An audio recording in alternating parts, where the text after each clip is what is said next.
Pak Agung, agenda pemenangan hari ini di Cirebon seperti apa, Pak? Saya mengikuti program-program daerah saja.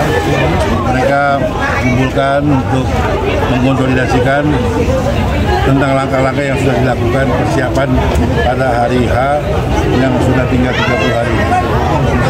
Terutama saksi. Saksi sangat strategis untuk mengetahui tentang perolehan suara di daerah masing-masing di TPS. Ini perlu dikawal.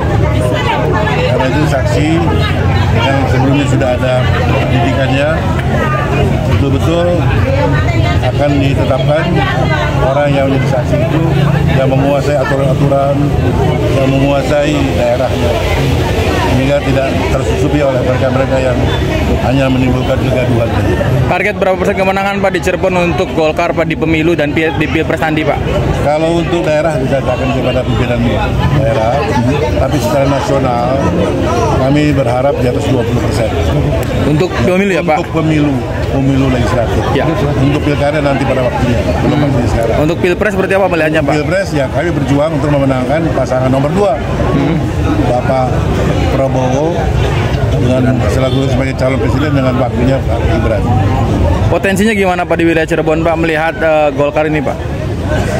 Saya optimis terhadap Golkar yang sudah mempersiapkan diri, baik itu gagasan-gagasannya maupun para caleg-calegnya.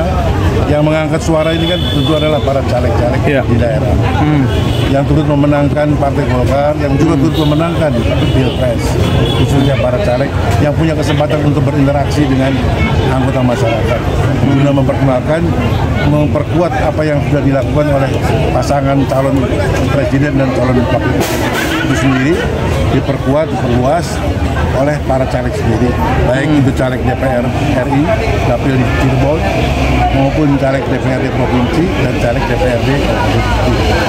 Jadi saya yakin mereka sudah tahu apa yang dilakukan. Ya, baik. Sehingga insya Allah kemenangan Partai Golkar di kabupaten itu dapat kita raih, dapat kami raih. Terkait bidikan untuk pilkada di Kabupaten Cirebon. Ya, biarlah nanti pemilu ini lewat dulu. Kita sudah menyiapkan tentu Pak Teguh sebagai calon bupati, tapi biarlah konsentrasi sekarang ini kita lebih baik bicara soal pemilu umum dan pilpres. Oke, baik. Kang Dev, strateginya seperti apa Kang di wilayah dapil 8 ini untuk kemenangan Golkar? Ya, yang pasti itu kalau untuk saya pribadi saya targetkan di masing-masing TPS 35 suara itu per TPS saya pribadi. Nah, lalu suara Golkar minimal linear sama, insya Allah kalau bisa lebih. Nah, dan ruang untuk mendapat kemenangan itu masih sangat besar karena mengingat per TPS itu kan masih ada sekitar 200 sampai 250 suara per TPS. Jadi ruangnya masih sangat besar, waktunya masih ada. Sekarang ini tinggal dioptimalkan agar masing-masing saksi di tiap-tiap TPS bekerja secara maksimal, mendata, menggarap simpul-simpul suara, membentuk simpul-simpul suara dan memperkuat basis suara yang sudah dibentuk dan dijaga, dikawal hingga pada hari H, pada hari pencoblosan tanggal 14 yang tinggal 30 hari lagi, semua berbondong-bondong datang ke TPS mencoblos Partai Golkar, mencoblos caleg-caleg Partai Golkar, khususnya saya untuk DPR RI, dan yang lebih utama juga mencoblos Prabowo selaku calon presiden.